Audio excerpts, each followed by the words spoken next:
El Hotel Palacio Real, engastado como una joya en el corazón del barrio de Salamanca, en Madrid, era un monumento a la opulencia silenciosa. Sus pasillos de mármol pulido reflejaban el brillo de lámparas de cristal que, por sí solas, valían más que el patrimonio de toda una vida para la mayoría de las personas. El aire era denso, perfumado con el aroma de café importado, cuero de sillones de diseño y el inconfundible olor a poder. Aquí, el silencio era una mercancía de lujo, roto solo por el tintineo contenido de cubiertos de plata contra la porcelana fina o por susurros de negocios cerrados en media docena de idiomas diferentes. Había un abismo social palpable, una frontera invisible que separaba a los huéspedes multimillonarios, que flotaban por aquel universo de privilegios como si fuera su derecho de nacimiento, y al equipo de empleados, una legión de rostros anónimos y eficientes, cuya única función era garantizar que la perfección de aquel escenario jamás fuera mancillada por ningún vestigio de la realidad mundana. Dentro de la suite presidencial, un santuario de lujo que ocupaba el último piso del hotel, esa realidad paralela alcanzaba su apogeo. Los ventanales panorámicos enmarcaban la ciudad como una pintura viva, pero el ambiente interno era frío, casi estéril, a pesar de los muebles caros y las obras de arte que adornaban las paredes. Era un espacio diseñado para impresionar, no para acoger, y era allí, en aquel palacio particular, donde Mateo Vargas, a sus 38 años, se sentía más un prisionero que un rey. Cada objeto de lujo a su alrededor parecía burlarse de su soledad, un recordatorio constante de que, tras construir un imperio tecnológico desde cero, había conquistado el mundo, pero perdido lo único que realmente importaba. La vastedad del espacio solo amplificaba el eco de su vacío interior, un silencio mucho más profundo que aquel que el hotel vendía tan caro. Mateo estaba de pie, con el cuerpo tenso dentro de un traje italiano de corte impecable que parecía más una armadura. Su postura era la de un depredador, pero sus ojos de un castaño profundo y melancólico revelaban un agotamiento que ninguna noche de sueño podría curar. Él era la personificación de la contradicción, un titán en el mundo de los negocios temido por su perspicacia e implacabilidad, pero un exiliado en su propio corazón. Hacía 3 años desde que su esposa, la gallega de sonrisa dulce y alma poética, se había marchado. Mateo se había dedicado a construir murallas a Vintos a su alrededor, usando su trabajo y su fortuna como ladrillo y cemento. Se había convertido en una figura solitaria, evitando los focos y sustituyendo las conexiones humanas por transacciones financieras, cada nuevo éxito empresarial añadiendo otra capa de aislamiento a su fortaleza emocional. La frustración era una bilis amarga en su garganta. Acababa de colgar el teléfono tras otro intento inútil de resolver un asunto familiar. Se trataba de la antigua casa de su esposa en Galicia, un refugio de 1900 piedra y memorias que no conseguía decidir si vender o mantener. El pariente al otro lado de la línea, un primo lejano de ella, solo hablaba gallego, y la conversación se había convertido en un laberinto de malentendidos y dolor. Cada palabra en aquel dialecto que apenas comprendía era un cuchillo que hurgaba en la herida abierta de la añoranza. Aquel sonido, que antes era la melodía de su felicidad, ahora era la banda sonora de su pérdida, un cruel recordatorio de un mundo al que ya no pertenecía, un mundo que había muerto junto con ella. En un gesto de furia contenida, una explosión que rompía su fachada de autocontrol, Mateo barrió con la mano una mesa de caoba, lanzando al suelo una pila de libros. Eran los favoritos de ella, volúmenes de poesía que había traído a la suite, con la vana esperanza de sentir su presencia. Cayeron sobre la alfombra persa con un golpe sordo, un sonido ahogado de memorias siendo profanadas. Uno de ellos, un pequeño libro de cubierta gastada, se deslizó más lejos, abriéndose en una página marcada por un antiguo doblez. Era Cantares Gallegos, de Rosalía de Castro. La visión del libro abierto en el suelo desarmó a Mateo por completo. Su rabia se disipó y dio paso a una ola abrumadora de dolor puro y crudo. Sus rodillas cedieron. El magnate implacable, el hombre que hacía temblar los mercados con una sola decisión, se arrodilló en el suelo de su jaula dorada. El gesto era de una rendición absoluta. Extendió la mano, con los dedos temblando ligeramente, y tocó la página amarillenta como si fuera una reliquia sagrada. La armadura se hizo añicos en 1000 pedazos. Sus labios se movieron, y un sonido que no había emitido en años escapó, un susurro ronco, un gallego quebrado y cargado de un dolor insoportable. Leyó el primer verso del poema que ella tanto amaba, una despedida que ahora era su realidad diaria. Adiós, ríos, adiós, fontes. La frase quedó suspendida en el aire, un fantasma de sonido en el silencio opresivo de Minos. La suite. Desde el umbral de la puerta del baño donde terminaba de limpiar, Elena se congeló. Su cuerpo entero se detuvo, el paño de limpieza olvidado en su mano. Aquel sonido, aquellas palabras, eran la lengua de su infancia, la melodía de su abuela, el secreto que guardaba bajo llave en lo más profundo de su alma para sobrevivir en la gran ciudad que se burlaba de sus orígenes. Era la lengua de su alma, susurrada por la voz de un hombre que parecía tener el mundo a sus pies. Su corazón se disparó, una mezcla de conmoción, miedo y una conexión inexplicable. Ella, la limpiadora invisible, compartía un secreto con el huésped más poderoso del hotel. Por un instante, el miedo a ser reprendida por su presencia luchó contra un impulso irresistible, una necesidad de responder a aquella llamada. Y entonces, sin pensar, movida por una fuerza que venía de sus raíces más profundas, respondió. Su voz, en contraste con la de él, sonó como agua de manantial, un gallego puro, claro y melódico, completando el verso que él había dejado huérfano en el aire. Adiós, regatos pequeños. Las palabras llenaron la suite, no como una interrupción, sino como el eco perfecto, la pieza que faltaba. Fue un acto de pura intuición, un reflejo de su identidad más verdadera que se negaba a permanecer oculta por más tiempo. Se quedó allí, inmóvil, con el corazón latiendo descontrolado, de repente consciente de la audacia de su gesto, pero incapaz de arrepentirse. Para Mateo, el efecto fue cataclísmico. El shock recorrió su cuerpo como una corriente eléctrica. Levantó la mirada lentamente, con los ojos castaños muy abiertos, y se enfocó en la figura detenida en la puerta. Por un momento surrealista, el uniforme de trabajo simple y descolorido de ella desapareció. La suite de lujo se disolvió. Todo lo que veía y oía era la personificación de su añoranza, la voz de su esposa, la melodía de su tierra, el alma de Galicia, estaban allí, vivas, saliendo de los labios de aquella mujer la que nunca antes había notado. La ruptura emocional fue instantánea, violenta y total.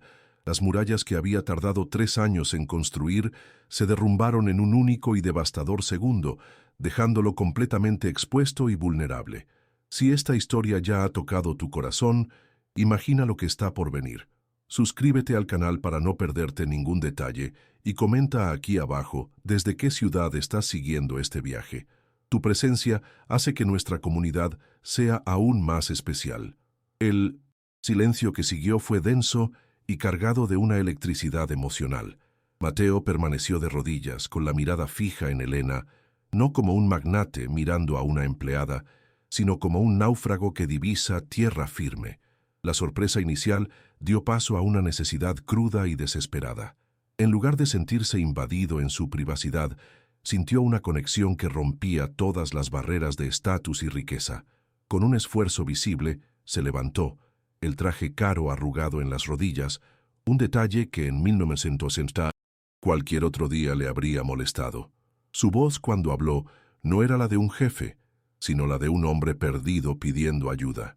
«Por favor, siéntese», dijo, el tono casi una súplica, señalando uno de los sillones de terciopelo que costaban más que el salario anual de Elena. La invitación era tan inesperada, tan fuera de protocolo, que Elena permaneció paralizada por un instante. Para Elena, el mundo se había puesto patas arriba.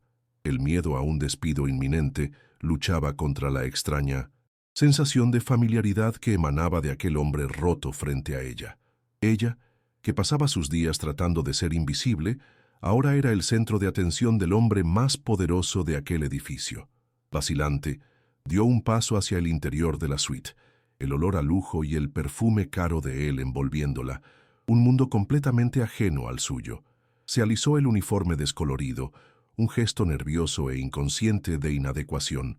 Sentarse allí parecía una transgresión, una ruptura de una ley no escrita que gobernaba su existencia, pero había una sinceridad en el dolor de sus ojos que la impulsó a obedecer, y se sentó en el borde del sillón, con la postura rígida, las manos cruzadas en el regazo, como una niña en el despacho del director.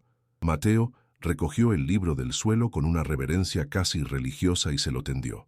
«Lea», pidió, con la voz todavía quebrada. «Por favor, léame el poema entero». No era una orden, sino la petición de un hombre hambriento, de un sonido que creía haber perdido para siempre. Elena tomó el libro, sus manos callosas por el trabajo contrastando con la delicadeza de las páginas amarillentas. Carraspeó, su corazón latiendo con fuerza contra sus costillas. A medida que comenzaba a leer, su voz, inicialmente temblorosa, ganó fuerza y melodía. Las palabras de Rosalía de Castro, llenas de morriña y de la dulzura amarga de la tierra gallega, llenaron el silencio de la suite, transformando la jaula dorada de Mateo en un santuario de memorias. Cada verso que Elena recitaba era un bálsamo para el alma herida de Mateo. Cerró los ojos y la suite presidencial desapareció. Ya no estaba en Madrid, estaba de vuelta en la pequeña casa de piedra, con el olor de la chimenea y el sonido de la risa de su esposa resonando en las paredes. La voz de Elena era el hilo que lo reconectaba con todo lo que había perdido, un puente sonoro sobre el abismo de su dolor. Ya no veía a una limpiadora, veía a una embajadora de sus recuerdos más felices, una mensajera enviada por un destino al que había maldecido durante tanto tiempo. Cuando terminó, una lágrima solitaria, la primera en 3 años, rodó por el rostro de Mateo, un río salado rompiendo la presa de su dolor reprimido. Abrió los ojos, y la vulnerabilidad en su mirada era total. No intentó ocultar la lágrima, no intentó recomponer la máscara de poder.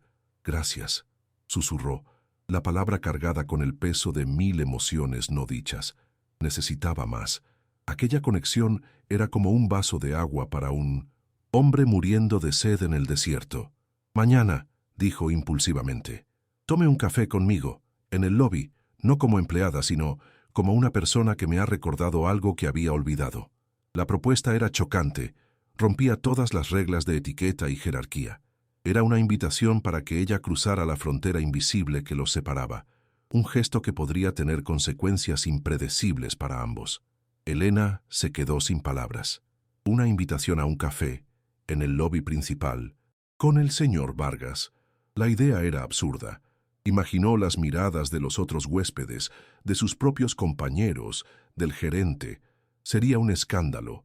Su primera reacción fue negarse, inventar una excusa, retroceder a la seguridad de su invisibilidad. Pero entonces lo miró a él, al hombre cuya fortuna era legendaria, pero cuya soledad era tan palpable, tan humana, y vio un reflejo de su propia morriña, su propia añoranza de su hogar, de su identidad oculta. En sus ojos no encontró la arrogancia de un multimillonario, sino el ruego de un alma igualmente perdida. «Yo», comenzó con un hilo de voz, «yo, de acuerdo». Al día siguiente, el lobby del hotel parecía un escenario.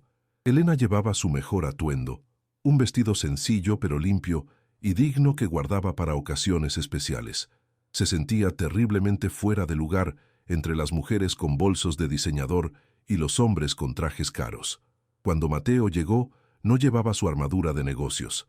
Vestía pantalones de sarga y un suéter de cachemira, un intento de parecer más accesible que solo la puso más nerviosa. La saludó con un gesto de cabeza y la condujo a una mesa más apartada.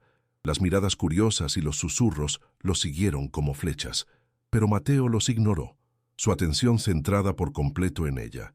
Por primera vez en años, no estaba dirigiendo una reunión de negocios, estaba tratando de establecer una conexión humana. La conversación comenzó de forma vacilante.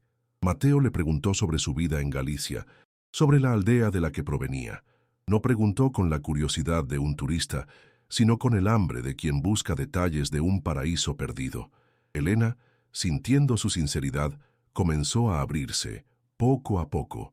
Habló de los paisajes verdes, de las fiestas del pueblo, de las poesías que su abuela le había enseñado. Describió la sensación de pertenencia, la fuerza de la comunidad, la belleza de una vida sencilla que había dejado atrás. Cada palabra suya pintaba un cuadro vívido en la mente de Mateo, llenando los huecos de sus propios recuerdos desvaídos. Habló de cómo ocultó su dialecto al llegar a Madrid, tratándolo como una herida, una marca de inferioridad.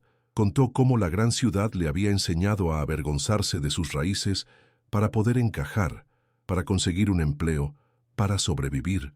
Es como si hubiera dejado un trozo de mi alma atrás, confesó, con la voz baja, los ojos verdes empañados. Oírle a usted fue como escuchar un eco de mi propia casa. Mateo escuchaba atentamente cada palabra de ella resonando con su propia experiencia de pérdida. Él entendía lo que era sentirse un extranjero en su propia vida, lo que era cargar con una herencia que dolía demasiado para ser tocada. Sin embargo, guardó para sí las partes más dolorosas de su historia. No mencionó al novio que la abandonó a los 17 años, embarazada y desamparada. No habló de su hija, Sofía, la luz de su vida, pero también la razón de su miedo constante y de su lucha diaria.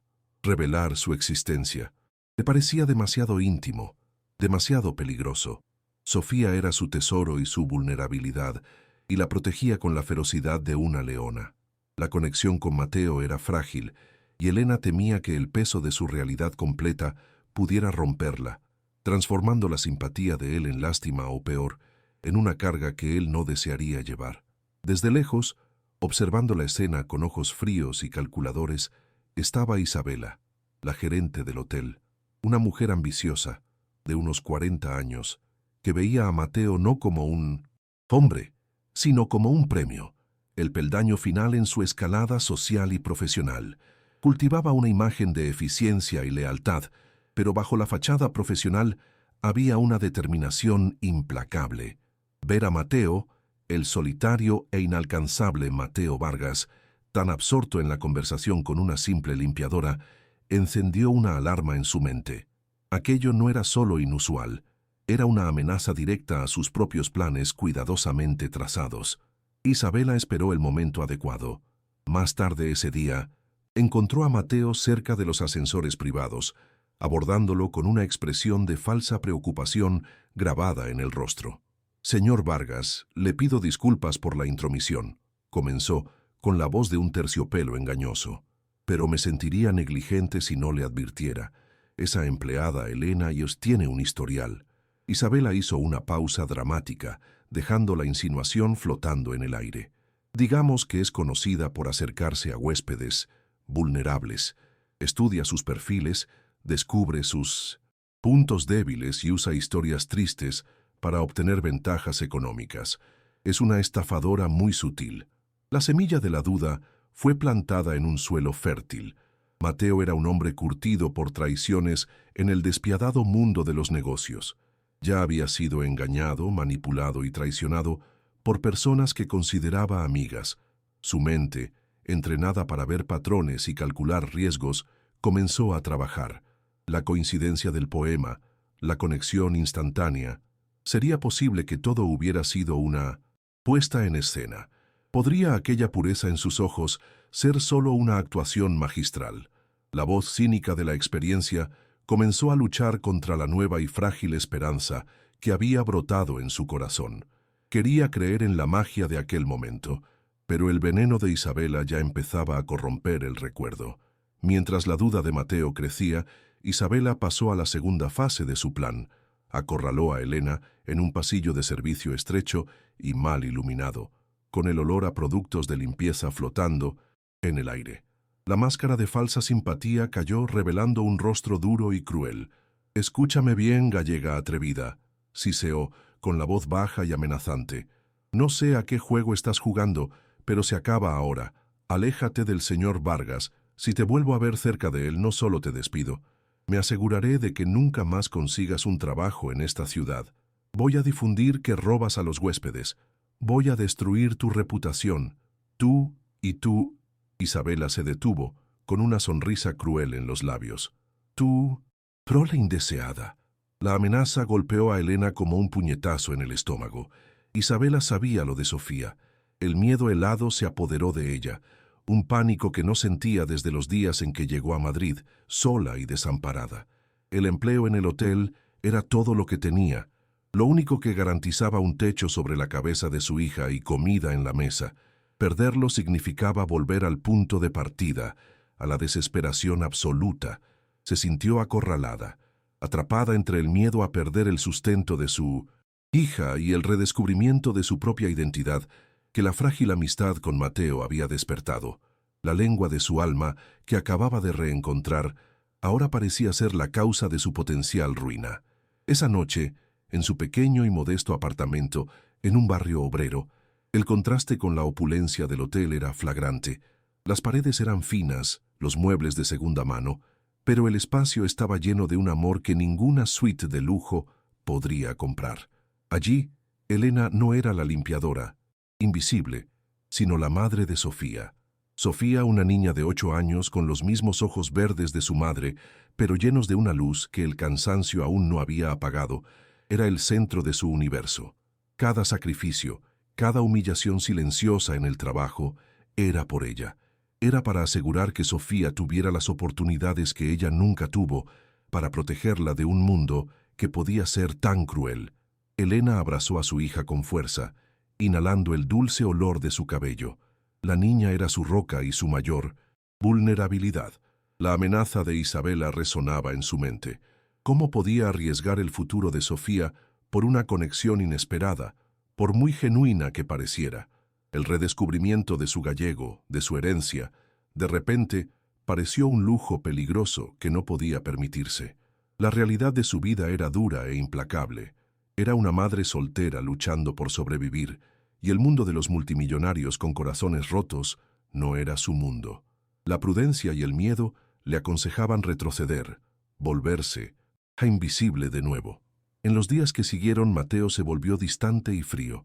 Influenciado por las palabras de Isabela, pasó a analizar cada gesto de Elena, buscando la confirmación del fraude. La veía en los pasillos, y en lugar de sentir la conexión, sentía la duda. El calor en su mirada fue reemplazado por una desconfianza fría, y la saludaba con un gesto formal y distante, como hacía con cualquier otro empleado. Para Elena, cada mirada fría de él era una puñalada. No entendía el cambio, repentino, pero la amenaza de Isabela la mantenía en silencio, sufriendo el rechazo y el miedo. Se dedicó a su trabajo, con la cabeza gacha, intentando borrar el recuerdo de aquel breve momento de esperanza. El conflicto interno de Mateo era una tortura. Una parte de él, la que todavía recordaba el amor de su esposa, quería desesperadamente creer en Elena. La paz que sintió al escuchar su voz leyendo el poema fue lo más real que había experimentado en años. Pero la otra parte, el magnate, curtido, el hombre que construyó su imperio sobre la lógica fría y la desconfianza, veía las palabras de Isabela como un escenario mucho más plausible. El mundo de los negocios le había enseñado que nada era gratis y que la vulnerabilidad siempre era explotada. Estaba en una encrucijada, su corazón y su mente en guerra, y la soledad, que se había disipado por un breve momento, regresó con toda su fuerza, más oscura y opresiva que nunca. Para empeorar la situación de Elena, Sofía empezó a enfermar. Comenzó con una tos persistente, que pronto se convirtió en fiebre y una debilidad que le robó la energía a la niña. El médico del centro de salud local dijo que era una bronquitis fuerte, pero los medicamentos no parecían hacer efecto. Las noches de Elena se convirtieron en una vigilia ansiosa, midiendo la temperatura de su hija, escuchando su respiración difícil. La preocupación se transformó en una desesperación creciente. La enfermedad de Sofía añadió una capa de urgencia, aterradora a su situación. Ahora más que nunca, no podía perder su empleo. El seguro de salud, por básico que fuera, era su única esperanza. El peso del mundo parecía estar sobre los hombros de Elena. La enfermedad de su hija, la presión en el trabajo, el rechazo frío de Mateo y las amenazas de Isabela formaban una tormenta perfecta de desesperación. Se sentía cada vez más aislada, la soledad en su pequeño apartamento, reflejando la soledad que había presenciado en la suite de lujo de Mateo. Ambos estaban atrapados en sus propias jaulas, él en una de oro, ella en una de miedo. La conexión que los unió por un breve instante ahora parecía el recuerdo de un sueño lejano, y la dura realidad de sus vidas separadas se imponía con una crueldad abrumadora. Mateo, ajeno a la situación de Sofía, tomaba sus propias decisiones. La duda plantada por Isabela, combinada con el dolor de ver sus esperanzas frustradas, lo llevó a un punto de ruptura. Decidió que necesitaba cortar el último lazo con el pasado. Dio instrucciones a sus abogados para acelerar la venta de la casa en Galicia. Era una decisión tomada con la fría lógica de un ejecutivo. Liquidar un activo improductivo y eliminar una fuente de dolor emocional. Programó su partida de Madrid, planeando dejar atrás la ciudad, el hotel y el confuso y doloroso recuerdo de una limpiadora que hablaba la lengua de su alma. La noticia de la inminente partida de Mateo llegó a oídos de Elena a través de los cotilleos de otros empleados. Se iría, vendería la casa en Galicia, y el último hilo de su conexión con el pasado y con ella se cortaría para siempre. La desesperación se apoderó de ella. No era por el dinero, ni por ninguna esperanza de ganancia material. Era por la sensación de que algo verdadero e importante estaba siendo destruido por mentiras y miedo. Era por la injusticia de ser juzgada y condenada sin tener la oportunidad de defenderse. Era por la pérdida de aquella breve sensación de ser vista y comprendida por quien realmente era. En su apartamento, mientras cuidaba de Sofía, que tosía en un sueño agitado, Elena miró un pequeño objeto en su cómoda. Un amuleto de plata, un trisquel celta que había pertenecido a su abuela y que, según la leyenda, protegía los buenos recuerdos y guiaba a los viajeros a buen puerto. Era una de sus pocas herencias, un símbolo de sus raíces, de su fuerza. En ese momento, una decisión se formó en su corazón. No podía dejar que el miedo la paralizara. Necesitaba hacer un último intento, no para salvar su empleo o para ganar un benefactor, sino para salvar la verdad de aquella conexión. Se aferró a aquel pequeño trozo de plata como si fuera un escudo. Era el legado de su abuela, la personificación de la sabiduría y la resiliencia de sus antepasados. El metal frío en su palma parecía darle fuerza. No hablaría por sí misma, sino por ellos, por la memoria de la esposa de Mateo, por la poesía de Rosalía, por la lengua que ambos compartían. Era un acto de valentía nacido de la más profunda desesperación, una última apuesta de una mujer que ya lo había perdido casi todo, excepto su dignidad y la herencia que llevaba en su alma. La tensión aumentaba con cada hora. La partida de Mateo estaba fijada para el día siguiente. Isabela, sintiendo la victoria, observaba a Elena con una mirada triunfante, segura de haber neutralizado la amenaza con éxito. Mateo, por su parte, se ocupaba de los preparativos finales de su viaje, el rostro una máscara impenetrable de eficiencia, ocultando la turbulencia de emociones que sentía por dentro. Estaba huyendo, no solo de Galicia, sino de sí mismo, de la posibilidad de sentir algo de nuevo, porque el dolor de la decepción era peor que el dolor de la pérdida. El vínculo emocional entre Mateo y Elena, que había nacido de forma tan espontánea y poderosa, ahora estaba tensado hasta el punto de romperse. La desconfianza de un lado y el miedo del otro habían creado un abismo entre ellos. La pureza del primer encuentro había sido contaminada por la crueldad de la manipulación y las duras realidades de sus vidas tan diferentes.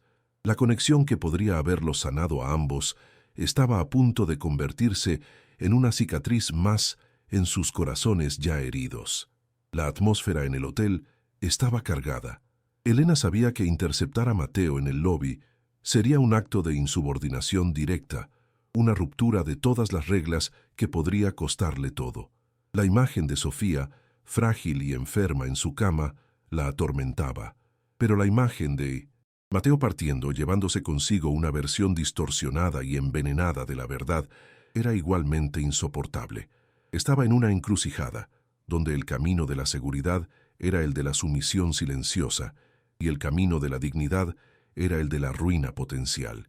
La narrativa había llegado a un punto de tensión máxima. El sufrimiento de Elena, intensificado por la enfermedad de su hija, la colocaba en una posición de vulnerabilidad extrema. El conflicto interno de Mateo, alimentado por las mentiras de Isabela, lo cegaba a la verdad. Su inminente huida representaba la muerte de aquella esperanza. El escenario estaba preparado para una confrontación final, un momento en que todas las máscaras caerían y la verdad, por dolorosa que fuera, tendría que salir a la luz. El destino de ambos sería decidido por un único acto de valentía o de cobardía. El lobby del Hotel Palacio Real bullía con su habitual y discreta actividad. Mateo estaba de pie cerca de la entrada principal, junto a dos maletas de cuero caras que un botones esperaba para llevar. Su expresión era una máscara de frialdad profesional, los hombros tensos, la postura erguida. Se preparaba para partir, no solo de Madrid, sino de un capítulo doloroso de su vida. Cada segundo de espera era un ejercicio de autocontrol, un esfuerzo por sellar las grietas de su armadura y volver a ser el magnate impenetrable que el mundo conocía. Miraba a través de la gente, sin ver a nadie, enfocado solo en su huida, en cortar el último hilo que lo ataba a su dolor y a la confusa esperanza que lo había asaltado. La decisión de vender la casa en Galicia estaba tomada, un acto quirúrgico para extirpar la memoria de su corazón. De repente, la armonía del ambiente se rompió. Elena irrumpió en el lobby, sin aliento, con el rostro pálido, pero los ojos verdes brillando con una mezcla de pánico y determinación feroz. No llevaba su uniforme, vestía la ropa sencilla de su día a día, lo que la hacía aún más visible y fuera de lugar en 1900. Aquel mar de lujo violaba una docena de reglas no escritas solo por estar allí en ese momento, de esa forma. Los susurros cesaron y las miradas se volvieron hacia ella. Isabela, que supervisaba la partida de su huésped más valioso a una distancia discreta, la vio y su rostro se contrajo en una máscara de furia helada.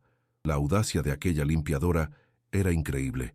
Elena ignoró las miradas, los murmullos, la presencia amenazante de Isabela.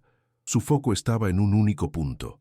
Mateo caminó hacia él con pasos rápidos y decididos, cruzando el suelo de mármol que antes solo podía limpiar. «¡Señor Vargas!», llamó, con la voz un poco más alta de lo que pretendía, temblorosa, pero inconfundible. Mateo se giró. La sorpresa dio paso rápidamente a una expresión de fastidio contenido.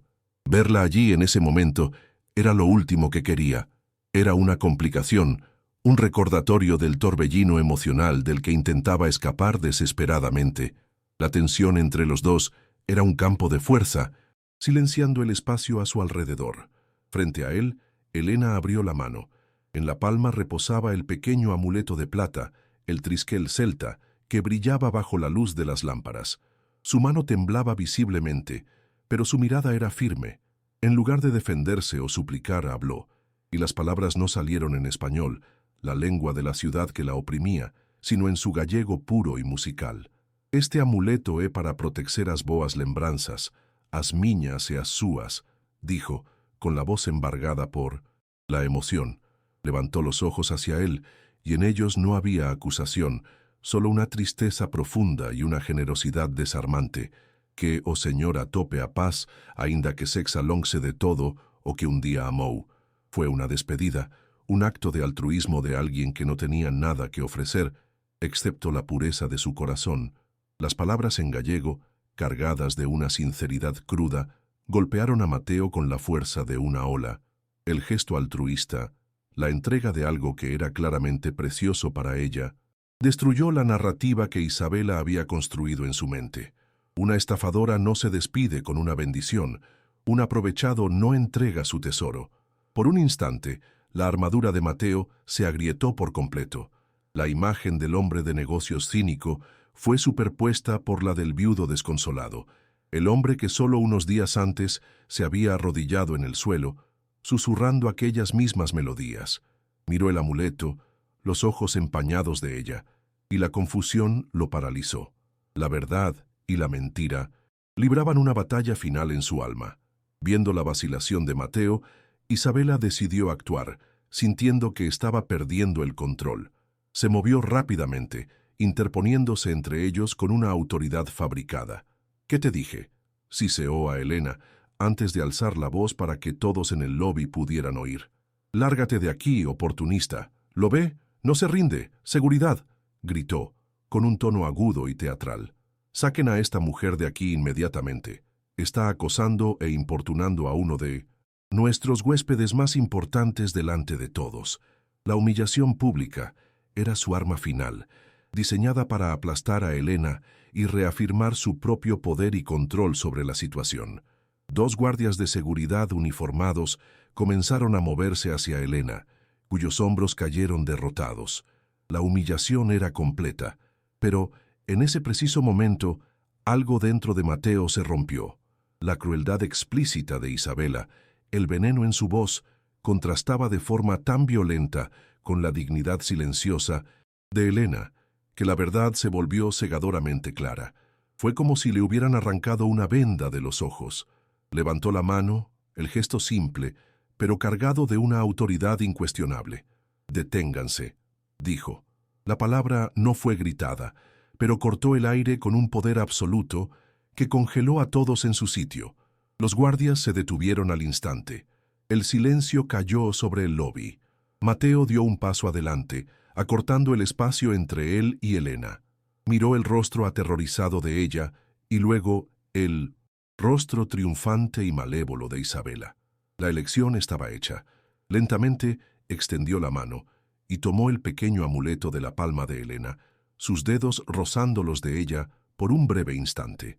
El calor del contacto pareció sellar su decisión. Cerró la mano alrededor del amuleto y se giró hacia Isabela. Sus ojos, antes confusos, ahora eran duros y fríos como el acero. «La única oportunista y acosadora aquí, Isabela», declaró, con la voz calmada pero cortante, «es usted». La acusación pública y directa golpeó a Isabela como una bofetada, dejándola pálida y sin palabras. «Su historia era casi perfecta, Isabela», continuó Mateo, su tono ahora el de un fiscal presentando un caso irrefutable. Preocupación, detalles, pero era demasiado profesional, demasiado calculada. Así que hice lo que hago en mis negocios cuando sospecho de un fraude. Investigué. El pánico comenzó a asomar en los ojos de Isabela. Hice una llamada anónima a su departamento de recursos humanos, preguntando sobre las políticas de acoso. Y curiosamente pedí el historial de quejas contra la empleada Elena. ¿Sabe lo que descubrí? Nada. 0 quejas. Años de servicio impecable. Su primera mentira. La mirada de Mateo se intensificó y dio otro paso hacia Isabela, que retrocedió instintivamente. Pero no me detuve ahí. Su historia me dejó inquieto, así que hice otra llamada. A la pequeña aldea en Galicia de donde vino Elena. Hablé con el cura, con el dueño de la única taberna. Gente que conoce a todo el mundo. Hizo una pausa, dejando que el peso de sus palabras se asentara. Así fue como descubrí que la abuela de Elena, la mujer que le dio este amuleto y le enseñó las poesías, no era solo una vecina de la familia de mi difunta esposa. Eran como hermanas. La madre de mi esposa prácticamente se crió en casa de la abuela de Elena. La revelación final cayó sobre el lobby como una bomba. Mateo se giró hacia Elena, y por primera vez su mirada estaba libre de cualquier sombra de duda, llena solo de una admiración y un arrepentimiento profundos. «La conexión que sentí no fue una trampa», dijo, la voz ahora suave, hablando tanto para Elena como para sí mismo. «No fue una coincidencia, era una herencia, era el destino dándome una segunda oportunidad de escuchar la voz de casa, y mi cinismo casi la destruye». Luego se giró de nuevo hacia Isabela, la máscara de hielo de vuelta. «Usted no solo me mintió a mí, intentó profanar un recuerdo sagrado para sus propios fines mezquinos». En ese momento, Mateo se percató de un grupo de hombres de traje que observaba la escena con expresiones graves. Los reconoció como miembros de la junta directiva del hotel que estaban allí para una reunión. Se dirigió a ellos, con la voz calmada, pero con un subtexto de poder innegable.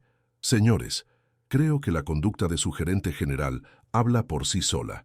La integridad es el bien más valioso de cualquier marca de lujo.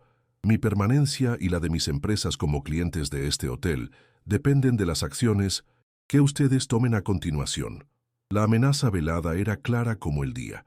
La carrera de Isabela, construida sobre una base de ambición y engaño, se desmoronó allí mismo, bajo el peso de la verdad y el poder de un hombre que finalmente había elegido escuchar a su corazón en lugar de a sus miedos.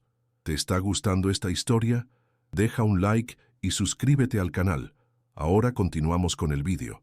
En el silencio que siguió a la humillación pública de Isabela, la atmósfera del lobby permaneció tensa. Los directores del hotel, en pánico ante la perspectiva de perder a un cliente del calibre de Mateo Vargas, lo rodearon con un coro de disculpas y promesas de acción inmediata. Pero Mateo apenas los oía.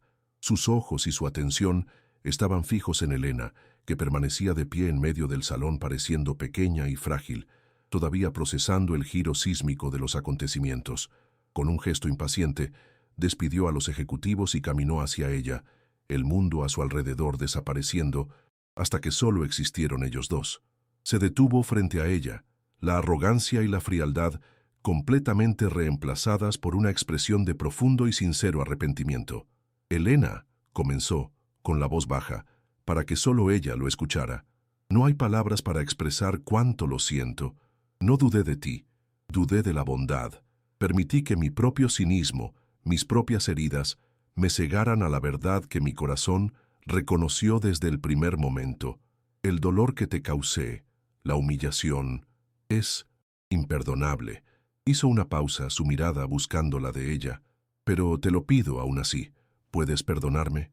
En ese momento no era el magnate, el multimillonario, el hombre de poder. Era solo un hombre, despojado de sus defensas, pidiendo redención a la mujer cuya dignidad casi destruyó por su propia debilidad. Elena lo miró, a la vulnerabilidad genuina en su rostro, y vio al hombre que había llorado al escuchar un poema. Vio el dolor que reflejaba el suyo. En un gesto de inmensa gracia, simplemente asintió incapaz de formular palabras. Fue en ese momento de honestidad cruda, de perdón silencioso, que finalmente sintió que podía compartir su carga más pesada. «Mi hija, Sofía», susurró con la voz quebrada, «está enferma. Mi miedo nunca fue por mí, siempre fue por ella». La confesión recontextualizó todo. Su vacilación, su miedo, su retirada no eran signos de duplicidad, sino los actos desesperados de una madre protegiendo a su cría.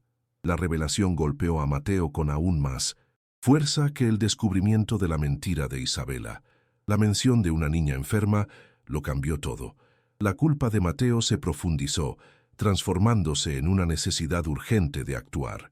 La salud de una niña inocente estaba en juego por un drama que él, indirectamente, había ayudado a crear.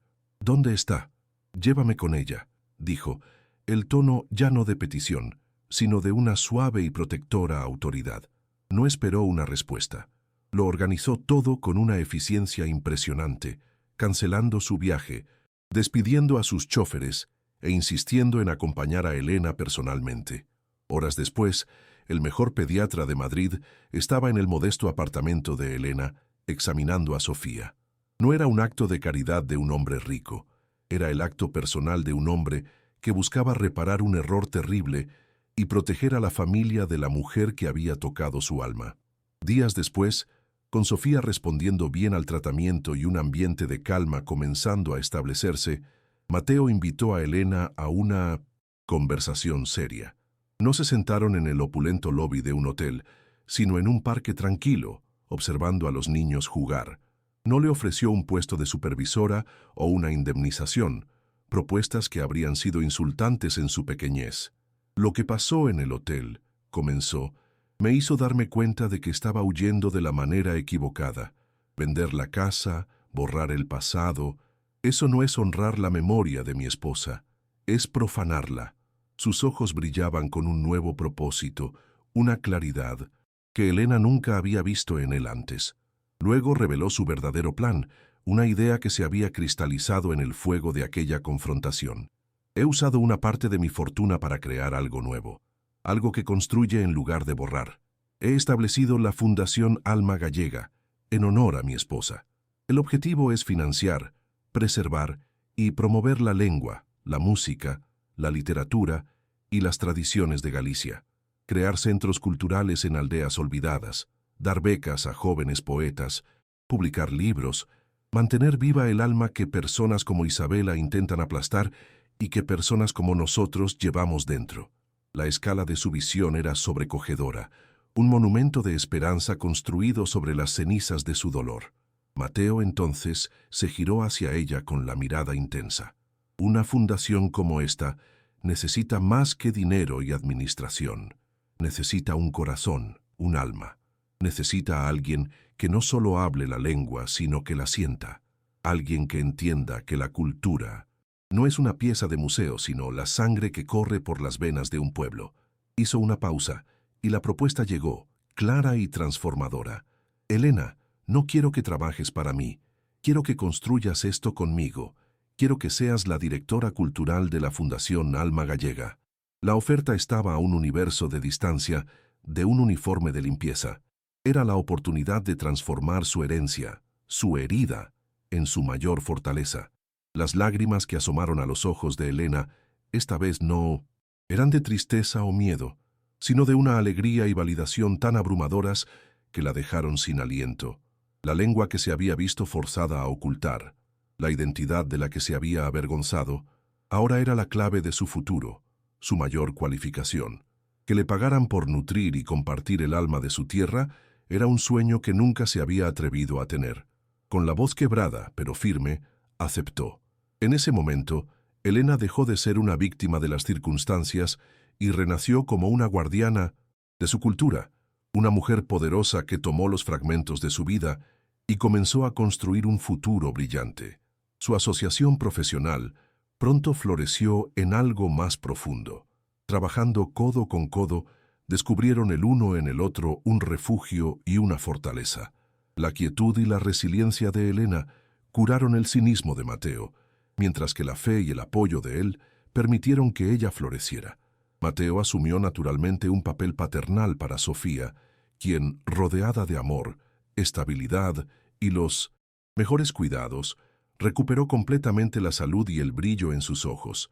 La suite presidencial fue cambiada por un hogar, el silencio opresivo fue reemplazado por risas, y la soledad fue desterrada por una nueva e inesperada familia, unida no por sangre, sino por una conexión de almas que hablaban la misma lengua olvidada del corazón. ¿Han hecho algún gesto de bondad que cambió una vida? Dejen un corazoncito si creen que el amor es más poderoso que cualquier riqueza. Suscríbanse para más. Historias de segundas oportunidades. Comenten, el amor no tiene precio si ustedes también creen en la bondad humana.